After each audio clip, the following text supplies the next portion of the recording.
오늘 이 새벽에 하나님께서 우리에게 주신 말씀은 사사기 10장부터 12장까지의 말씀 가운데 사사기 10장 10절부터 16절까지의 말씀입니다. 사사기 10장 13절부터 16절까지 구약성경 380쪽입니다. 사사기 10장 13절부터 16절까지의 말씀입니다. 구약성경 380쪽 말씀, 우리 한 목소리로 같이 읽겠습니다. 시작. 너희가 나를 버리고 다른 신들을 섬기니 그러므로 내가 다시는 너희를 구원하지 아니하리라. 가서 너희가 택한 신들에게 부르짖어 너희의 환난 때에 그들이 너희를 구원하게 하라 하신지라. 이스라엘 자손이 여호와께 여쭈되 우리가 범죄하였사오니 주께서 보시기에 좋은 대로 우리에게 행하시려니와 오직 주께 구하옵나니 오늘 우리를 건져내옵소서 하고 자기 가운데서 이방 신들을 제하여 버리고 여호와를 섬기매 여호와께서 그 공고함 말미암아 마음에 근심하시니라. 아멘. 오늘은 사사기 10장부터 12장까지의 말씀으로 교재에 있는 제목대로 진정한 지도자가 없다, 진정한 지도자가 없다라는 제목으로 하나님의 말씀을 함께 나누겠습니다. 포인트를 한번 읽어보죠. 198쪽에 있는 포인트입니다. 시작. 사사시대에 세워진 지도자들은 하나님의 율법으로 시대를 개혁하는 일을 소홀히 하여 하나님의 기대에 미치지 못했습니다. 아멘. 예. 사사란 무엇입니까? 사사란 재판관이라는 뜻이라고 했죠. 이스라엘 백성들을 치리하면서 또 재판하는 기능이 사사의 기본 기능입니다. 뿐만 아니라 그러한 사사는 이스라엘이 이제 위협 가운데, 전쟁의 위협 가운데 있을 때는 이스라엘을 손수 나가서 싸움으로 이스라엘을 구원하는 구원의 기능까지 담당했던 사람들이 사사였습니다. 사사는 하나님이 세우신 하나님의 종과 같은 사람들이었고요. 그래서 이 사사들의 업적을 얘기할 때는 항상 따라다니는 단어들이 있습니다. 그게 뭐냐면 이스라엘을 구원하였다, 또는 또한 이스라엘을 다스렸다, 그리고 이스라엘의 평온이 임했다, 몇 년 동안 평온했다. 그래서 그들의 행적을 기술할 때 이 세 단어가 항상 따라다니는 것을 볼 수 있죠. 그리고 그 사사들 가운데서 보면 12사사들 가운데 이제 분류할 때 대사사, 소사사 이렇게 좀 분리를 하고 있어요. 그 기준은 뭐냐면 제가 수요일 날에 말씀드렸던 것처럼 그 순환 서클 보셨지요? 이스라엘 백성들이 타락했을 때 하나님의 심판이 가고 그 심판으로 인해서 이스라엘 백성들이 회개하면 하나님께서 사사를 세우셔서 구원하시고, 또 그들이 죽으면 다시 타락하고, 이 네 가지 순환 서클이 있었어요. 그 순환 서클에서 이제 대사사, 소사사라 하면 소사사는 그 순환 서클을 만족하지 못하는 사사, 특히 그 중에서도 구원의 기능을 감당하지 못하고 그냥 다스리는 그 정도에서 미치는 그런 사사들을 소사사라고 얘기하고요. 대사사는 그 네 가지 순환 서클대로 사역을 감당하는 사사들. 그러니까 네 가지의 내용들이 다 드러나다 보니까 당연히 분량이 어떻게 해요? 많아질 수밖에 없는 거죠. 그래서 일반적으로 분량이 많은 사사를 대사사라고 이제 사람들이 생각을 하고, 적은 분량은 적다 보니까 딱 몇 가지밖에 안 나누다 보니까 소사사 이렇게 하게 되는 것이죠. 자, 그런데 그 사사가 일반적인 정치인들과 분명히 다른 것은 뭐냐면 그들의 정체성은 분명했습니다. 하나님께서 위기 가운데 세우신, 정말 하나님이 세우신 하나님의 종이고 또 하나님의 대리인과 같은 특별한 사명을 가진, 이 시대로 말하면 요즘 이제 야구가 한창인데 구원투수와 같은 사람들이에요. 이스라엘이 정말 엄청나게 어려운 가운데 있었을 때 하나님의 구원투수로 등장해가지고 그 어려움을 극복하고 이길 수 있도록 이제 하나님께서 세우신 지도자들이 사사였단 말이에요. 그러니까 자기가 자기 힘으로 이제 사사가 된 게 아니라 누가 세우셨다? 하나님이 세우셨다. 그들의 정체성은 분명해요. 하나님이 보내시고 하나님이 주목하시고 하나님이 세우셔서 하나님의 사명을 가지고 하나님의 뜻을 완수해야 되는 하나님의 사명자였단 말이에요. 그들이 바로 사사였습니다. 자, 그런 막중한 임무를 띈 사사들이 사사시대에 이제 12명이 소개가 되는데, 지금까지 우리가 온니엘부터 시작해가지고 어제 기드온까지 봤었잖아요. 그 기드온이 어떻게 해요? 그 정점을 찍었다고 보면 돼요. 하나님의 사사로서 300명으로 13만 5천을 이기는 엄청난 기적을 했을 뿐만 아니라, 그 자체도 너무나도 뛰어나고 엄청났을 뿐만 아니라, 그들이 당신과 당신의 아들과 자신의 손자까지 우리를 다스려 달라고, 왕이 되어 달라고 했을 때 어떻게 해요? 나도 안 다스리고 내 아들도 다스리지 않고 여호와께서 너희를 다스릴 것이다. 이게 이제 절정이죠. 정말 사사란 이런 것이다 라는 것을 누가 보여줬어요? 기드온이 그 절정을 찍었습니다. 그런데 어떻게 봤죠? 여러분들이 이제 교회학교 수준이면 여기까지 아는데, 진짜 사사기를 읽은 사람들은 기드온을 여기까지 보면 안 돼요. 그가 그렇게 말했지만 실제로는 하나님께서 다스리겠다 얘기했지만 말년에 그는 어떻게 했어요? 그 얘기가 끝나자마자 니들이 탈취한 귀골이 싹 다 가와. 그 귀골이 무게만 금 1700세겔, 10억 돈이라고 제가 얘기했잖아요. 마지막에 왕이 되기를 거부했지만 왕처럼 살아가고 또 왕처럼 흉내냈고 은근히 자신의 아들 아비멜렉의 이름을 지어주면서도 자신이 왕이라는 것을 드러냈던 사람이 기드온이었습니다. 이건 저의 생각이 아니라 사사시대의 사사기를 기록한 저자의 관점인 거죠. 자, 그래서 그 기드온에 있는 그 탐심은 그의 아들, 기생의 아들, 첩의 아들이었던 아비멜렉으로 해서, 그 아비멜렉이 어떻게 해요?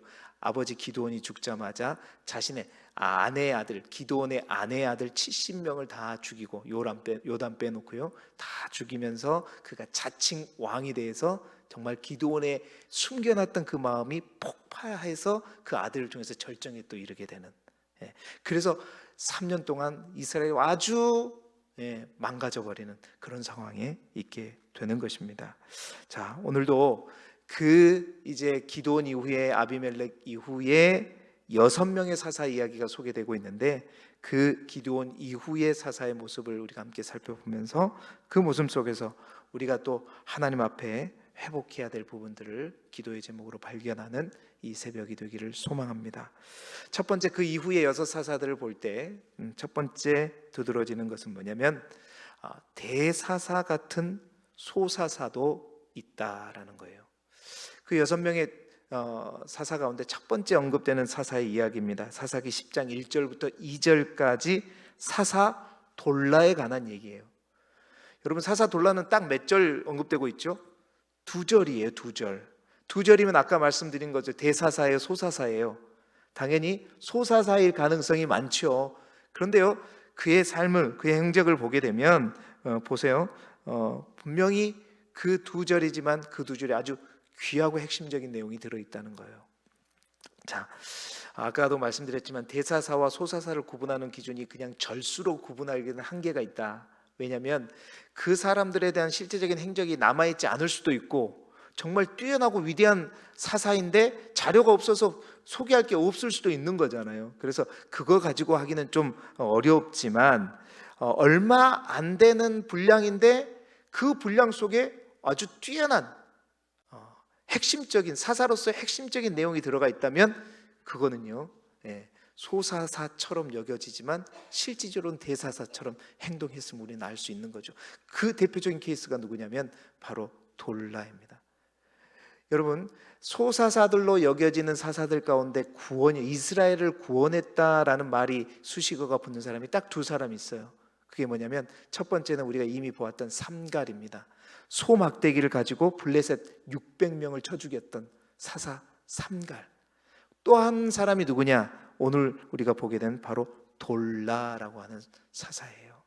이 돌라라고 하는 사사 10장 1절에 보게 되면 아비멜렉의 뒤를 이었다 얘기하고 있는데요, 그 아비멜렉이 정말 3년 동안 이스라엘 물을 다 틀어놨잖아요.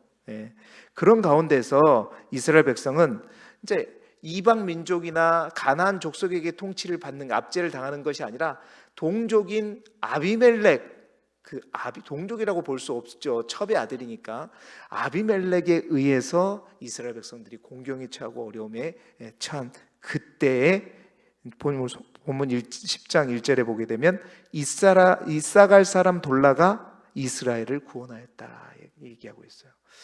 여기서 우리가 눈여겨볼 것은 돌라가 이사갈 사람이었다는 것인데, 여러분, 그 이사갈 사람인 돌라가 어디에 거주하면서 이스라엘을 구원했다라고 성경은 기록하냐면 에브라임 산지의 어디라고 얘기해요?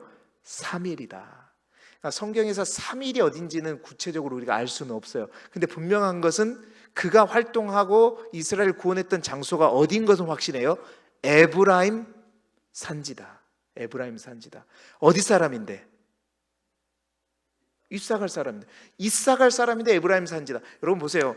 에브라임이 있고요, 유다가 있고, 그 위에 에브라임이 있고, 그 위에 므낫세라고 하는 큰 땅덩어리가 있고, 그 위에 저기 갈릴리 호수 밑에 쪽에 뭐가 있냐면 이사갈이 있단 말이에요. 다시 말해서 이사갈과 에브라임은 상당한 거리가 떨어진 거리에 있다는 거예요. 이건 일반적이지 않아요. 이사갈 사람이 에브라임에 와서 살면서 이스라엘을 구원했다? 이거는 흔히 있는 일이 아닌 거죠. 여러분, 율법에서는 이러한 사람, 자기 집, 자기 고향, 자기가 사는 지역이 아닌데 다른 지역에 와서 살고 있는 사람을 뭐라고 호칭하냐면 나그네라고 얘기합니다.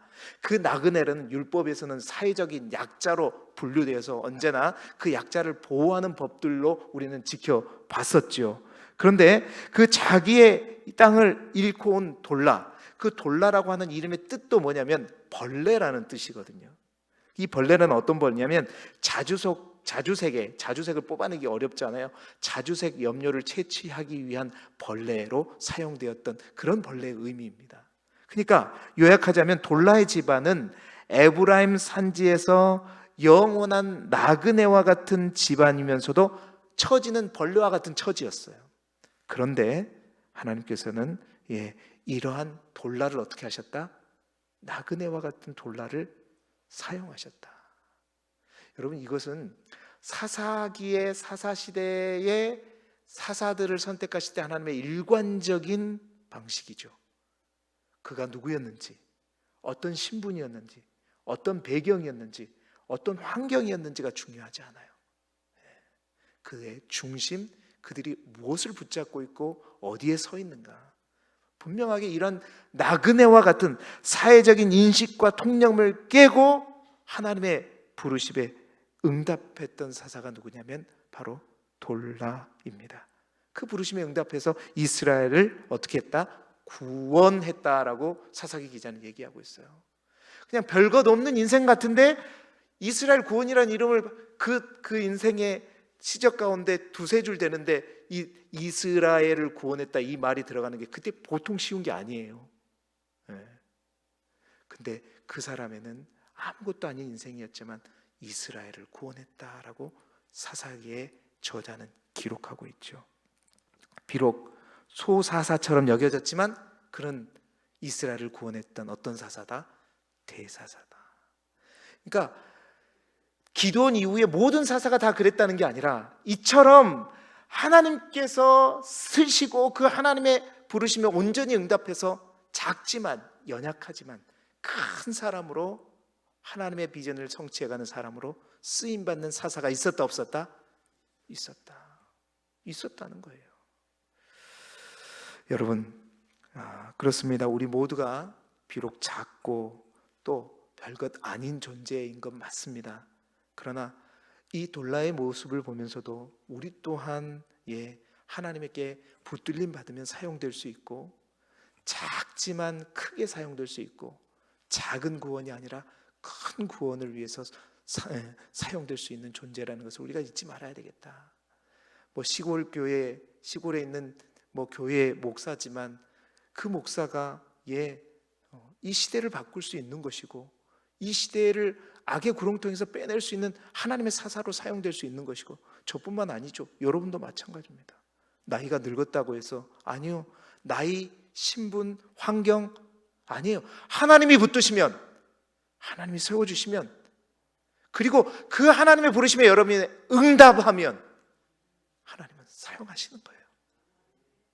우리를 통해서 이스라엘을 구원하는 것처럼 구원하는 거예요. 여러분, 이 말은 또 이사갈 사람이 어떻게 해요? 에브라임 와서 이스라엘 백성을 구원했다, 이 말은 그렇습니다. 저도 이방인이에요. 그죠? 제가 뭐 고음 사람입니까? 저 여수 사람이에요. 여수 사람이지만 하나님의 사명을 가지고 이 자리에 와서 하나님께 온전히 쓰임받고 붙들림 받을 때 저를 사역을 통해서 이 지역을 세울 수 있는 것이고, 서울에서 하다가 귀농이나 귀촌을 해서 우리 길쭉교회 왔을지라도 나그네가 아니라 그 나그네를 통해서 하나님이 이 교회를 살릴 수 있는 것이고 세워갈 수 있는 거예요. 어떤 처지, 어떤 이유로 우리 교회에 왔을지라도 그분을 통해서 하나님 역사하시면 우리 길쭉교회가 부흥할 줄 믿습니다. 이게 하나님의 뜻이에요. 사사시대 이 돌라가 우리에게 주는 메시지는 바로 그거죠. 두 번째는 그럼에도 불구하고 이제 구원이라는 단어가 사라지기 시작합니다. 안타깝죠. 돌라와 같은 사사도 있었지만 이어지는 사사들의 이야기를 보면 뭔가 큰 아쉬움을 우리는 자아내게 되는 거예요. 보세요. 돌라 이후에 이 구원이라는 단어가 사사들의 행적에서 이제 사라지죠. 특히 소사사에서요. 근데 이제 구원이라는 단어가 빠지니까 이제 다스렸다, 사사였다라는, 이 말은 다스렸다, 재판했다 그 말이잖아요. 다스림에 뭔가 내용들이 첨부되는데 그 첨부되는 내용을 보면 이건 아닌데 하는 생각들이 들어진단 말이에요. 자, 보세요. 돌라를 인 길르앗 사람 야일에 관한 본문이 10장 4절에 소개되고 있는데요. 자, 그 22년 동안 이스라엘의 사사가 되었다, 이스라엘 다스렸다고 얘기하는데 그의 행적을 아들이 30명이 있고 뭐라 그래요? 또 그 아들이 어린 낙이 30을 탔었고, 또한 성읍을 몇 개 가졌다? 30, 30, 30 클럽에 해당되는 사사가 바로 야일입니다. 자, 그 이 30, 30, 30이 어떤 의미냐? 야일이 하나님 앞에 정말 사사로서의 그런 어떤 사명들을 잘 감당해서 하나님께서 은혜와 복을 부어주신 의미냐? 아니요. 사사기자자는 그런 의미에서 이 행적을 다루고 있지 않습니다. 여러분, 아들이 30명일 수 있죠. 한 여자에게 아들을 많이 낳아서 30명이 될 수, 아내를 많이 간 것도 아니라고 했잖아요. 기드온이 아내를 70을 아들을 많이 가졌다고 얘기했는데, 아내를 많이 가지지 않더라도 아들은 많이 낳을 수 있어. 거기까지는 괜찮아요. 근데 그 아들들이 어린 나귀를 탔다? 30명이 다? 여러분, 그 당시 어린 나귀는 지금에 말하면 뭐냐면 승용차와 같았어요. 낙타는 뭐예요? 화물차와 같은 거예요. 그러니까 아들들이 다 하나같이 뭘 탔어요? 승용차를 타고 다녔어요. 거기서 끝나지 않았어요. 뿐만 아니라 뭐라 그랬어요? 성읍을 30을 가졌다. 그 아들 30명이 다 하나씩 자기 성읍이 있었다는 거예요. 이게 왜 문제냐면요, 여호수아 13장에 보면 여호수아 시대에 이 지역 길르앗 사람의 지역이 이제 갓지파거든요. 갓지파의 대표적인 성읍들을 열거하는데 11개 성읍을 언급하고 있단 말이에요. 자, 어떤 지역에 이 성읍이 있었다, 그 지역에 이 성읍 외에 다른 성읍이 하나 더 있었다고 생각해 보더라도, 그리고 그 이후에 여호수아 시대 이후에 사람들이 많아졌다고 해도 11개에서 30개는 못 미친다는 거죠. 그런데 30개의 성읍을 가졌다? 그러면 이 말은 길르앗, 이제 이 당시에 갓지파에 소속된 모든 성읍을 누가 가졌다는 거예요? 야일이 다 가졌다는 거예요. 야일의 아들들이 다 하나씩 차지했다는 거예요. 왜 사사기 저자는 이것을 주목하느냐?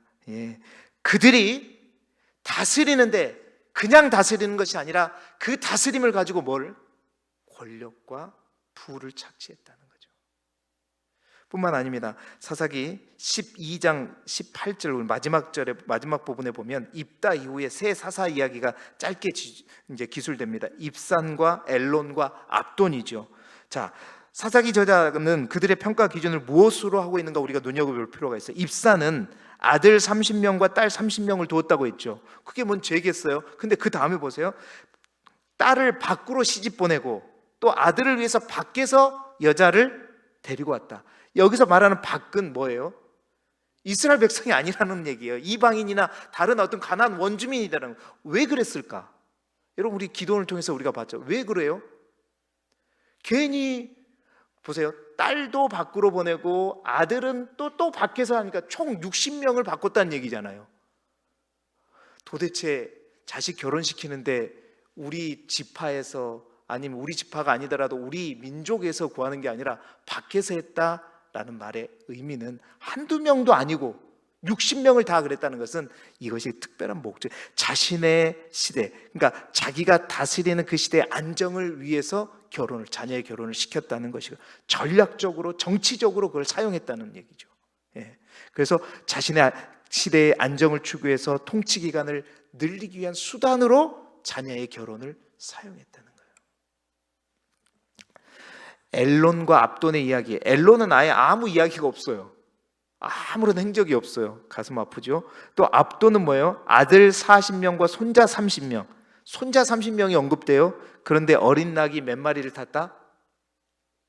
아들 40, 손자 30 하면 몇 마리예요? 70마리. 근데 손자까지 승용차를 타고 다닐 정도로, 그러니까 사사기의 저자가 그들 사사의 행적 가운데 뭘 집중하고 지금 뭘 얘기하고 있는 거야? 그들의 인생을, 그들의 사명을 짧게 한두 줄로 요약하는데 뭘 기술하고 있는가? 그들이 다스림이 하나님의 뜻에 따라 다스리는 것이 아니라 자신의 뜻과 자신의 마음과 자신의 부와 자신의 권력을 착취해서 전략적으로, 정치적으로 이용했다는 거예요. 여러분, 왜 이스라엘 백성들에게 이 사사시대 다음 세대가 아니라 다른 세대가 됐는가? 다 자기 자녀, 손자, 딸 얘기잖아요. 아들 얘기잖아요. 그런데 다 그게 뭐와 연결되어 있어요? 권력과 연결되어 있고, 또 뭐예요? 또 돈과 재물과 연결되어 있음을 보게 되잖아요. 그러니까 그런 것들을 가르치고 그런 것들을 전하니 누가 전해지지 않는 거예요? 여호와를 알지 못하고 여호와께서 행한 일들조차도 알지 못하는 다른 세대가 되어버리는 것입니다. 참, 하나님의 소망이 어디 있을까? 하나님이 얼마나 가슴이 아플까? 정말 특별하게 하나님께서 세우시고 하나님께서 사명을 주시고 하나님께서 구원투수로 보냈는데 스스로 자멸하고 있고 그 일들을 감당하지 못한 이들의 모습, 정말 하나님 마음이 아프셨겠다라는 생각이 들어져요. 세 번째로, 평온이라고 하는 단어도 사라집니다. 여러분, 이제 사사가 점점 뒤쪽으로 갈수록 어떤 얘기들이 사라지냐면 하나님의 영이 임했다는 얘기도 이제 점점 줄어들어요. 그리고 이스라엘을 구원했다는 얘기도 사라지기 시작하죠. 뿐만 아니라 또 한 가지 단어가 사라지기 시작해요. 뭐냐? 평온이라는 단어가 사라지기 시작합니다. 대표적인 경우가 입다예요. 여러분, 길앗 사람 입다는 큰 용사라고 했죠. 비록 기생의 아들이었습니다. 그런데 권력과 부를 쫓아다니는 당시 길앗 사람들과는 달리 그는 여호와 중심의 신앙을 가졌어요. 그러면서도 싸움을 엄청 잘했었던 것 같아요. 자, 쫓겨났지만 그는 하나님의 또 선택하셔서 이스라엘의 사사로 사용되었는데, 하나님께서 암몬 자손의 압제 속에서 이스라엘 구원을 사사로 사용하시고 또 그에게 하나님의 영을 부어주셔서 암몬을 무찌르게 되죠. 근데 재미있는 기사가 소개돼요. 그가 경솔한 서원을 하나님 앞에 하게 되잖아요. 어떤 서원이에요? 하나님, 만약에 하나님께서 나를 통하여서 암몬 자손을 물리치고 오게 하신다면 가장 먼저 나를 영접하는 그 자를 어떻게, 동물이 됐든 뭐가 됐든 다 어떻게, 여호와께 돌리겠습니다. 여호와께 돌리겠습니다. 근데 그 영접하는 자가 누구였어요?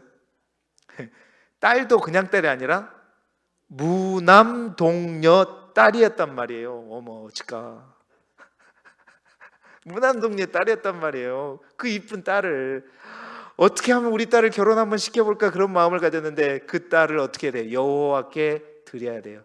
이제 우리가 보통 이럴 때 여호와께 드렸단 말은 이 인신 제사로 드렸단 말이 아닙니다. 여러분 오해하면, 하나님은 인신 제사를 받지 않아요. 우리는 이제 처녀가 결혼도 안 하고 죽었다라는 말에 대해서 2달 동안 내가 울 시간을 달라 그래서 이제 자기 친구들이랑 산에 가서 울고 오고 나서 나는 이제 하나님께 인신 제사로 드렸다. 아니요, 그 제사가 아니라 하나님께 온전히 드리게 된 나머지 이 여성은 결혼도 해보지도 못하고 어떻게 해요? 평생 동안 성막에서 수종드는 일을 하는, 그래서 결혼도 못 해보고 죽게 됐단 말은 그 말이에요. 처녀로 죽었단 말이에요. 그래서 그게 전통이 돼갖고 이제 그 시집도 못 가보고 죽게 되는 이제 그런 인생을 가련히 여기서 막 울고 애곡하고 그런 기사가 나오잖아요. 그렇듯 누가 잘못된 소원, 경솔한 소원이 딸의 인생을 어떻게 했죠? 망쳐버렸다. 그런데 이게 망쳐버린 게 아니라 사사시대의 이야기로 보면 그 자녀들에게 부를 물려주고 권력을 물려준 것보다 더 아름다운 하나님의 일들을 감당할 수 있는 나시린으로 들여진 것과 같은 이런 모습인 거죠. 근데 그거 몰랐어요. 그것 때문에 열받고 있는데 그 다음에 이어보니까 누가 에브라임 사람들이 쫓아왔단 말이에요. 기드온 때도 쫓아왔잖아요. 왜 우리를 먼저 싸울 때 부르지 않았냐. 또 쫓아와요. 입다에게 쫓아와가지고 너 왜 우리를 처음부터 부르지 않느냐. 안 불렀다고? 미스바에 다 모였을 때 내가 이미 얘기했는데 그때 왜 모른 채에다가 인제 와가지고 이기고 나니까 인제 와서 이러냐. 지금 상황이 어떤 상황이에요? 딸 때문에 열이 이만큼 받아 있는데 긁어버리니까 너 그래? 알았어. 길라 사람 다 모아가지고 에브라임 그 사람들을 어떻게 하죠? 죽여버리잖아요. 쉽볼렛. 성경을 읽은 사람은 알 것이고 아직 안 읽은 사람은 이게 이제 요단을 건너서 길라 땅에 이제 싸우러 도우러 왔단 말이에요. 이제 다 이기고 나서 막 항의하다가 막 입다를 열받게 해갖고 입다리 그래? 안 되겠다. 도저히 안 되겠다. 나는 그래도 열받아 죽겠는데 딱 죽이려고 하니까 도망갔어요. 막 위장해갖고 도망가는데 이 입다가 요단강 나루터에서 딱 대기하고 있다가 발음을 시켜보는 거예요. 그 에브라임 사람은 쉽이 안 됐었던 것 같아요. 쉽이 안 되고 우리 쌀 이런 것처럼 쉽이 안 되고 그래 십볼렛 해봐라 그랬을 때 십볼렛 이러면 어떻게 해요? 쉽볼렛 그러면 오케이. 그래가지고 그 에브라임 사람들을 다 죽였는데 몇 명을 죽였어요? 4만 2천 명. 여러분 4만 2천 명이 다 여자와 뭐 아이들이에요? 전쟁을 돕기 위해서 온 군사들이었단 말이에요. 장정이었단 말이에요. 치명적인 지파전. 그러니까 지파들끼리 싸우는 전면전이 펼쳐진 겁니다. 가슴 아프죠.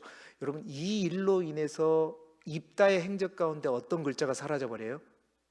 이스라엘의 평온이 이 글자가 사라져버려요.